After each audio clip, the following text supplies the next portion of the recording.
Hi, I'm Sushant Reddy, and welcome to our deep dive into the French Revolution.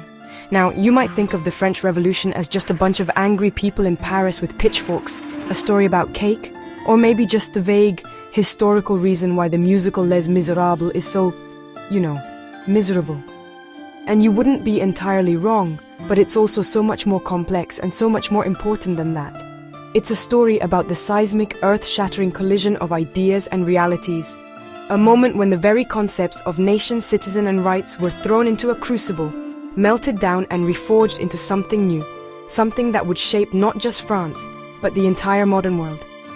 So how did a kingdom that was the envy of Europe, the epicenter of culture and absolutist power, suddenly implode in a flurry of pamphlets, protests and public executions?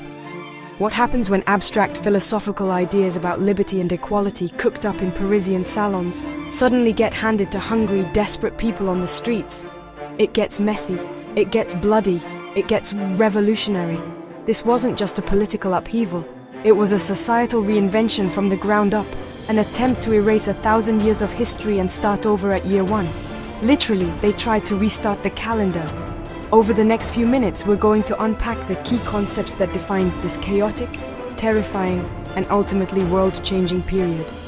We'll explore the ideas that inspired it, the symbols that defined it, and the people, from radical intellectuals to working-class militants to a certain short Corsican general who drove it forward. We'll try to understand not just what happened, but why it mattered, and why the echoes of 1789 are still bouncing around our world today.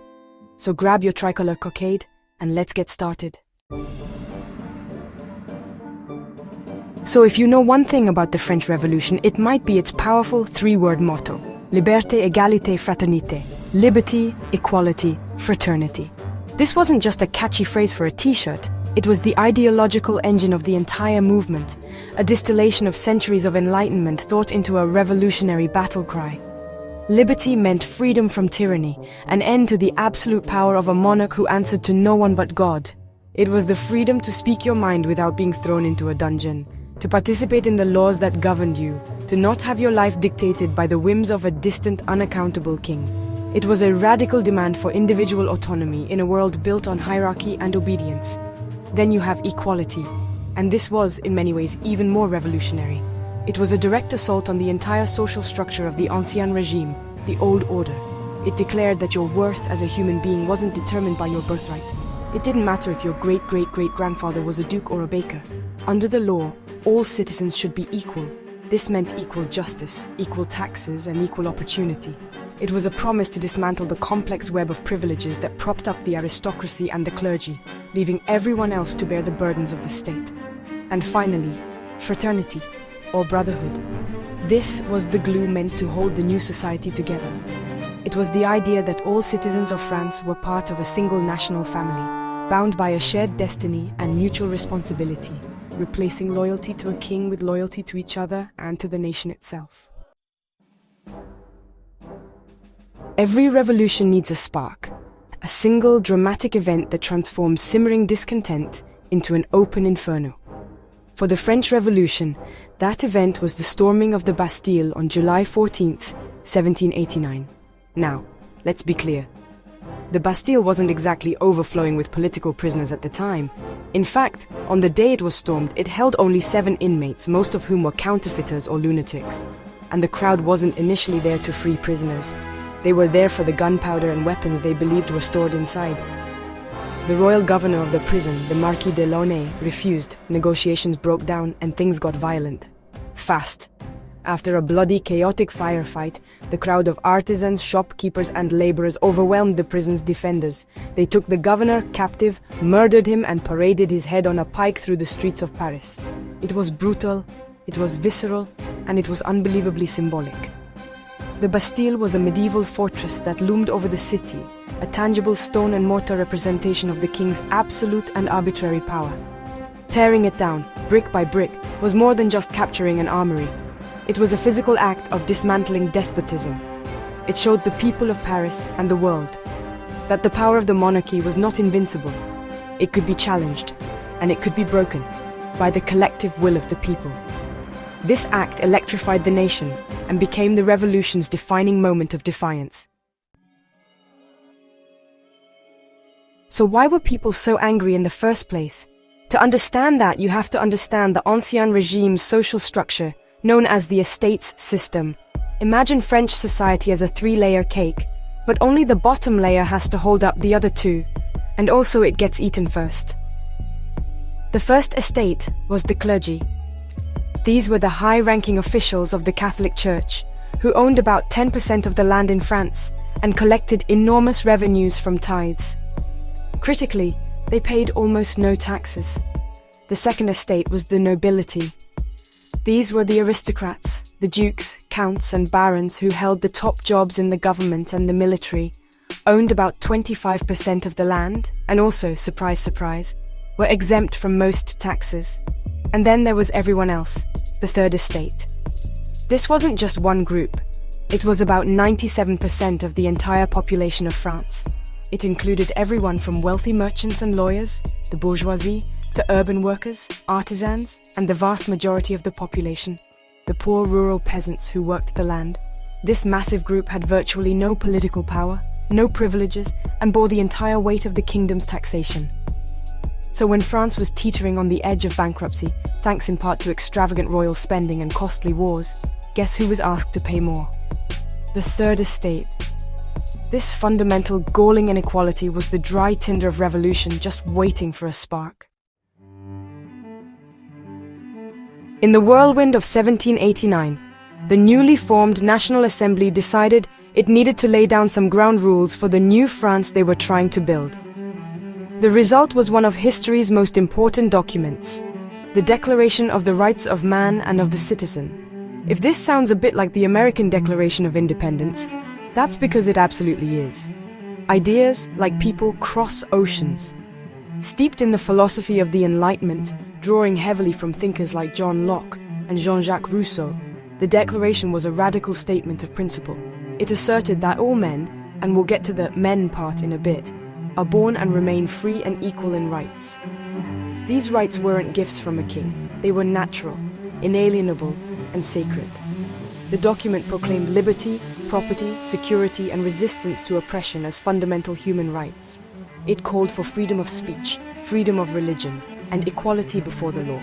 It stated that sovereignty, the ultimate authority to rule, resides not in a monarch, but in the nation itself. This was a complete repudiation of the Ancien Regime. It was a blueprint for a new society based not on tradition or divine right, but on rational principles and the consent of the governed. It was a promise of a new dawn, even if the path to that dawn would be darker and bloodier than any of its authors could have imagined. Revolutions are often messy, and they have a tendency to devour their own. The French Revolution is perhaps the prime example of this, and its most terrifying phase is known as the Reign of Terror. Lasting from 1793 to 1794, this was the period when the revolution took a dark, paranoid, and incredibly violent turn. With France beset by foreign wars and internal rebellions, the radical faction in power, the Jacobins, decided that the only way to save the revolution was through fear. They established the Committee of Public Safety, a 12-man executive body that wielded almost dictatorial power, led by the fanatical and incorruptible. His nickname was literally the Incorruptible, Maximilien Robespierre. Robespierre and the committee argued that terror is nothing other than justice, prompt, severe, inflexible. They believed that to create a perfect republic of virtue, they had to purge France of all its enemies, real or imagined. This led to a wave of mass arrests and executions. Special revolutionary tribunals were set up that bypassed normal legal procedures. Simply being accused of being an enemy of the revolution, a dangerously vague term, was often enough for a death sentence. Thousands were sent to the guillotine, including King Louis XVI and Queen Marie Antoinette, but also countless former revolutionaries, moderates, and ordinary citizens caught in the paranoid frenzy. It was a brutal paradox. A movement that began with a call for liberty had descended into a totalitarian bloodbath in the name of preserving it. You can't talk about the Reign of Terror without talking about its most enduring and, well, gruesome symbol, the guillotine. Often called the national razor, the guillotine was a machine designed for a single purpose: to carry out executions by decapitation as efficiently and painlessly as possible. It was actually promoted by a physician, Dr. Joseph Ignace Guillotin, as a more humane method of execution than the clumsy, often botched sword or axe beheadings of the old regime. In the eyes of the revolutionaries, it was also a great equalizer. The guillotine was for everyone, noble and commoner alike, a symbol of the new equality in death, if not in life. But what began as a symbol of rational, enlightened justice quickly became an icon of terror. During the height of Robespierre's rule, the Place de la Révolution in Paris, now the Place de la Concorde, saw the blade fall day after day. The guillotine became a public spectacle, a grim form of entertainment where crowds would gather to watch the enemies of the state meet their end. It became the revolution's machinery of death, a relentless, impersonal force that embodied both the clinical logic and the terrifying fanaticism of the period. Its efficiency made mass execution possible on an industrial scale, forever linking the ideals of the revolution with the chilling, rhythmic fall of its blade. Politics, even revolutionary politics, is never monolithic. Within the revolutionary government, a fierce power struggle erupted between two key factions, the Jacobins and the Girondins. Think of it as the revolution's internal civil war of ideas. The Girondins were the moderates, at least by revolutionary standards. They were generally from the provinces outside of Paris, and while they were committed republicans who wanted to end the monarchy, they were wary of the radicalism bubbling up from the Parisian streets. They feared the growing power of the sans-culottes and worried that the revolution was spiraling into anarchy and mob rule. They advocated for a more measured, legalistic approach to change. On the other side were the Jacobins, and they were anything but moderate. Based in Paris and led by figures like Robespierre, Danton and Marat, the Jacobins were radical centralists. They believed that to save the revolution from its enemies, both foreign and domestic, the government needed to be strong, centralized, and ruthless. They were willing to embrace extreme measures, like price controls, mass conscription, and of course, the terror, to achieve their goals. They courted the support of the Parisian working class and saw the Girondins' moderation as weakness, even treason. Ultimately, in the high-stakes game of revolutionary politics, the radicals won. In 1793, the Jacobins purged the Girondins from the government, arrested their leaders, and sent many of them to their old friend, the guillotine. So who were these Parisians that the Jacobins courted and the Girondins feared? They were the sans-culottes. The name literally means without knee breeches. At the time, wealthy men and aristocrats wore silk knee breeches or culottes. The working people, the artisans, shopkeepers, and laborers of Paris wore long trousers instead.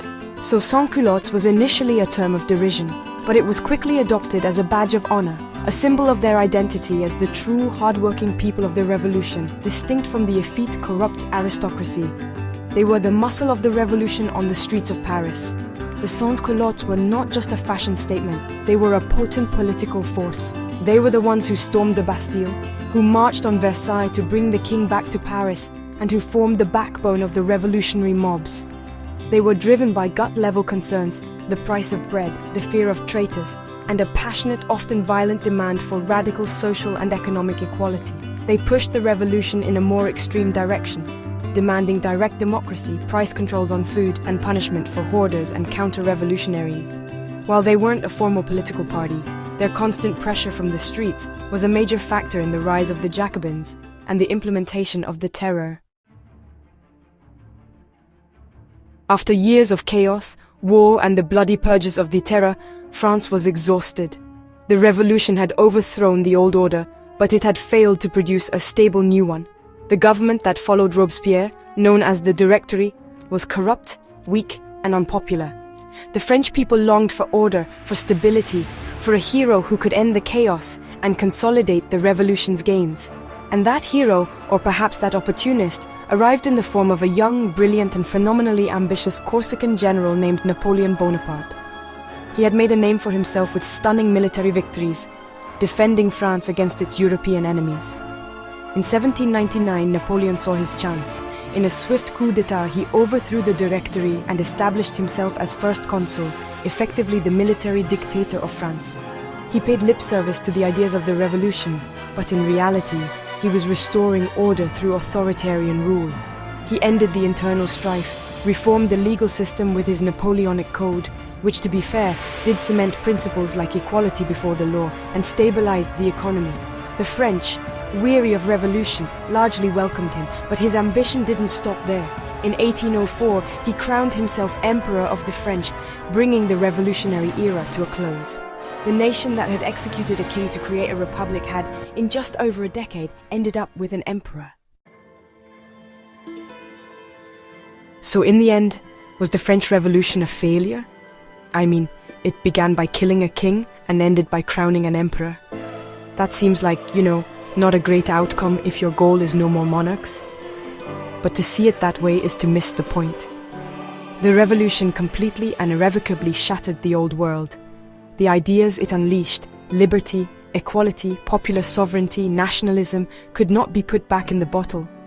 Napoleon himself, for all his imperial ambition, built his empire on a foundation of revolutionary principles, spreading legal equality and administrative reform across Europe.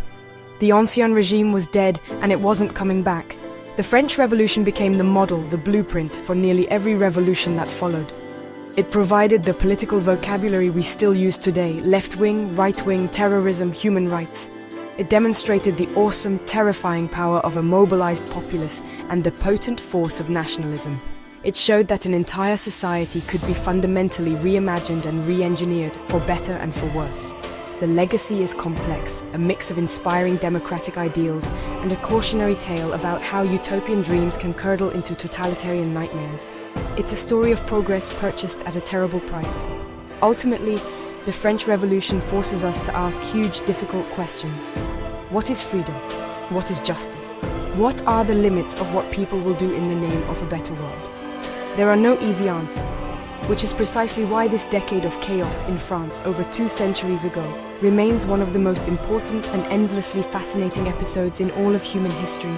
It's a reminder that history isn't a neat and tidy story, but a messy, contradictory, and deeply human struggle. Thanks for watching.